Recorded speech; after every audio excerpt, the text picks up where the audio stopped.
दोस्तों, हमारी इस दुनिया में कई बार कुछ ऐसा हो जाता है जिसे हम समझ नहीं पाते और कुदरत के ये करिश्मे महान वैज्ञानिक भी नहीं समझा पाते। आज की इस वीडियो में मैं आपको कुछ ऐसी ही चीजें दिखाऊंगा। अगर आपको पता है कि इनमें से कौन सी चीज कैसे होती है तो कमेंट करके जरूर बताइएगा। चलिए अब बढ़ते हैं वीडियो की तरफ। नमस्कार दोस्तों, मैं हूं सूरज और स्वागत है आप सभी का मिस्टीरियस हिंदी में। Selling stones. क्या आपने कभी ऐसे पत्थर के बारे में सुना है जो एक जगह से दूसरे जगह पर ट्रेवल करता हो? नहीं ना। अब आखिर एक पत्थर ऐसा करेगा भी क्यों? वो तो भारी धातु की तरह होते हैं जिसे अगर बाहरी ताकतों से हिलाया नहीं गया तो नहीं हिलते।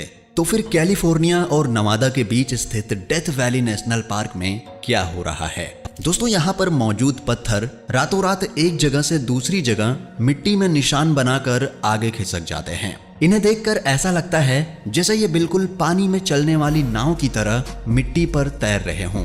पहली बार करीब 100 साल पहले साइंटिस्ट्स ने इस अनोखी चीज को नोटिस किया था। तब से लेकर अब तक इसके संबंध में कई सारी थ्योरीज दी जा चुकी हैं, जिसमें एलियंस की थ्योरी भी शामिल है। लेकिन सबसे यकीन करने वाली थ्योरी मैग्नेटिज्म की मानी जाती थी, जिसके मुताबिक धरती के मैग्नेटिज्म से पत्थर पर डायरेक्ट असर पड़ रहा था और वो एक जगह से दूसरी जगह हिल रहे थे। लेकिन सन 2014 में जब इन्हें गौर से स्टडी किया गया तब कुछ और ही देखने को मिला। असल में ये पत्थर एक सूखी नदी पर पड़े रहते हैं। रात में ये नदी पानी से भर जाती है और फ्रीज हो जाती है। सुबह होते होते ये पानी पिघल जाता है और फिर से भाप बन जाता है। इस वजह से ये पत्थर बर्फीले नदी पर फिसल कर कुछ फीट आगे बढ़ जाते हैं। फेरी सर्कल्स। नामीबिया का नामीब रेगिस्तान एक बेहद ही रहस्यमय गोलाकार वनस्पतियों का घर है। ये हर थोड़ी दूर पर रेगिस्तान में गोलाकार सा एक शेप बना देते हैं। एक महान मैथमेटिशियन ने इन्हें पोल्का डॉट ड्रेस भी कहा है, जो कि शायद गलत भी नहीं है। इन सर्कल्स का आकार 7 से 49 फीट डायमीटर का हो सकता है। स्थानीय लोगों का मानना है कि इन वनस्पतियों का इस अद्भुत आकार में होना असल में फेरीज का काम है। वहीं कुछ लोग कहते हैं कि ये असल में भगवान के पैरों के निशान हैं। आश्चर्य की बात तो ये है कि ठीक तरह से साइंटिस्ट्स भी नहीं बता पा रहे कि ये पौधे इस तरह का आकार क्यों ले रहे हैं। कुछ खोजकर्ता मानते हैं कि इन्हें प्यासे पौधों ने बनाया है, जो पानी ढूंढने के लिए दूर तक अपनी जड़ों को पहुंचाना चाहते हैं। वहीं कुछ वैज्ञानिक मानते हैं कि ये आकार दीमक की कॉलोनीज बना रही हैं और अपने घर को बड़ा कर रही हैं। Chocolate hills. जैसा आप सोच रहे हैं, ये उस तरह की पहाड़ी नहीं है। यहाँ चॉकलेट्स नहीं उगाए जाते, लेकिन फिलीपींस में मौजूद इन पहाड़ियों का साइज बिल्कुल एक समान सा है। अच्छे मौसम में इनके ऊपर हरे भरे पौधे उगते हैं। वहीं गर्मी का सीजन आने पर यही पौधे मर जाते हैं और ब्राउन कलर के हो जाते हैं। इस वजह से दूर से देखने पर ऐसा लगता है मानो इन पर चॉकलेट्स गड़े हुए हों। दोस्तों, ये सब चीजें तो हम देख कर ही बता सकते हैं, लेकिन असली सवाल ये है कि आखिर इस तरह के बिल्कुल एक ही आकार के पहाड़ आए कहां से और एक साथ इतने सारे कैसे बन गए? क्या इनका इजाद एक ही समय में हुआ था? इन सभी सवालों के जवाब आज तक कोई नहीं दे पाया। हालांकि कुछ रहस्यमय कहानियां हैं जो बड़े विशाल आकृति के लोगों का जिक्र करती हैं। माना जाता है कि पहले के वक्त में ये इन्हीं जायंट्स लोगों यानी बड़े इंसानों का घर हुआ करता था। वो खुद अपने हाथों से इन पहाड़ियों को आकार देते थे और इनके अंदर रहा करते थे। लेकिन ये केवल कहने की बातें हैं, क्योंकि आज तक इस बात का कोई भी सबूत नहीं मिला है। Lake Hillier.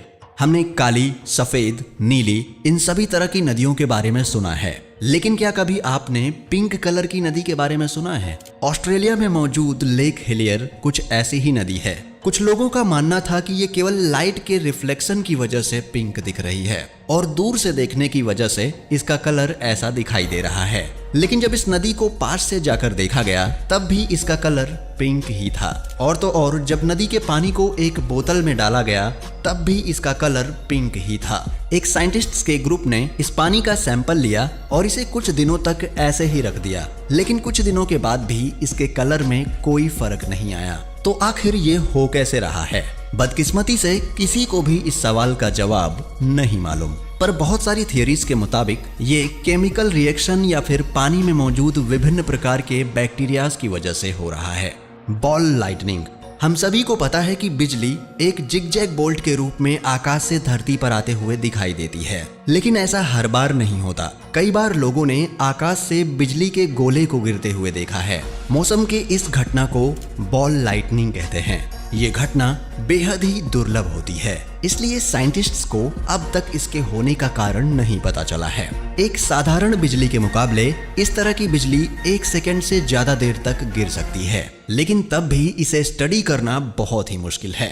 कई बार इसे लैब में भी बनाने की कोशिश की गई थी, लेकिन केवल असफलता ही हाथ लगी। कई बार खोजकर्ताओं ने इसे थियरीज के माध्यम से बहुत समझाने की कोशिश की कि तूफान के वक्त हवा इलेक्ट्रिकली चार्ज्ड हो जाती है और उसमें मौजूद मैग्नेटिज्म की वजह से हमारा दिमाग धोखा खाने लगता है। इस तरह से काफी कुछ बताते हैं, पर असल में क्या होता है ये तो शायद बिजली के देवता पेरुन या फिर थॉर से ही पूछना होगा। Singing sand dunes. आपको जानकर हैरानी होगी कि धरती पर लगभग जितने भी रेगिस्तान हैं, जहां तेज हवाएं चलती हैं और जहां रेत के पहाड़ हर दिन अपना रूप बदलते हैं, वहां हमें धरती के गाने की आवाज सुनाई देती है। कैलिफोर्निया से लेकर अफ्रीका तक और चीन से लेकर कतार तक लगभग 35 डेजर्ट्स में अजीब से म्यूजिक की आवाज सुनाई देती है।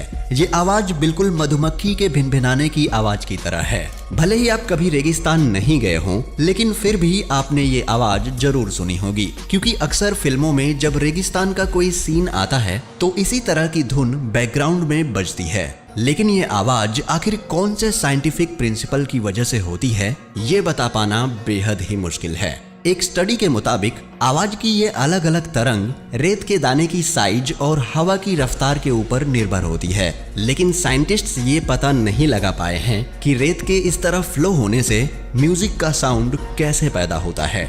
Magnetic hill. जब भी हम किसी पहाड़ के ऊपर बने रोड पर अपनी गाड़ी को चलाते हैं, तब ढलान से हमारी गाड़ी अपने आप रफ्तार पकड़कर नीचे आने लगती है, और बिल्कुल इसी तरह इस पहाड़ी के ऊपर चढ़ने के लिए हमें ज्यादा पावर से गाड़ी को चढ़ाना पड़ता है। लेकिन क्या आपने कभी ऐसे पहाड़ वाले रास्ते के बारे में सुना है जिसमें गाड़ियां अपने आप ढलान पर चढ़ जाती हैं? मैं आपको बता दूं, ऐसी पहाड़ी हमारे इंडिया में ही स्थित है। लेह शहर से 30 किलोमीटर की दूरी पर ये छोटा सा रोड है, जहां पर गाड़ी बिना स्टार्ट किए ढलान पर चढ़ जाती है। कार का इंजन बंद होने के बाद भी गाड़ी इस रोड पर 20 किलोमीटर प्रति घंटे की रफ्तार से ढलान पर चढ़ती जाती है। इस अद्भुत रोड को कई और नाम दिए गए हैं, जैसे कि मिस्ट्री हिल और ग्रेविटी हिल। लेकिन आखिर क्यों ये रोड ग्रेविटी के सभी सिद्धांतों को तोड़ रहा है? हालांकि इसका साइंटिफिक एक्सप्लेनेशन दिया जा सकता है, लेकिन यहाँ रहने वाले मूल निवासी आपको कुछ और ही कहानी बताएंगे। यहाँ के लोग मानते हैं कि ये रोड सीधा स्वर्ग की तरफ ले जाता है। कहते हैं जो इंसान दिल का सच्चा होगा वो इस रास्ते से सीधा स्वर्ग पहुंच जाएगा, और जो लायक नहीं होगा वो रोड पर चलता ही चला जाएगा। दोस्तों, इसके संबंध में 2 साइंटिफिक थ्योरी बताई गई हैं, जिसमें से सबसे कॉमन तो ये है कि इस पहाड़ी पर बहुत ही ताकतवर मैग्नेटिक फोर्स है, जो गाड़ी को ऊपर की तरफ खींचने में मदद करती है। माना जाता है कि ये मैग्नेटिक फोर्स इतनी ज्यादा ताकतवर है कि इंडियन एयरफोर्स भी इस रास्ते से नहीं गुजरती कि कहीं उनके उपकरण खराब ना हो जाएं। वहीं एक और बेहद ही पॉपुलर थ्योरी है ऑप्टिकल इल्यूजन की। इस थ्योरी के मुताबिक असल में रोड पर कोई भी मैग्नेटिक फोर्स नहीं है, बल्कि ऑप्टिकल इल्यूजन की वजह से हमें नीचे की तरफ जा रही ढलान ऊपर की तरफ जाने वाली ढलान जैसी दिखती है। इस रोड के शुरुआत में एक बोर्ड भी लगा हुआ है, जहां से आप इस चीज को फील कर सकते हैं। वैसे तो ये रोड पूरे साल खुला रहता है, लेकिन अगर आप जुलाई से अक्टूबर के बीच यहाँ आएंगे तो इसका बहुत मजा ले पाएंगे। Green flash.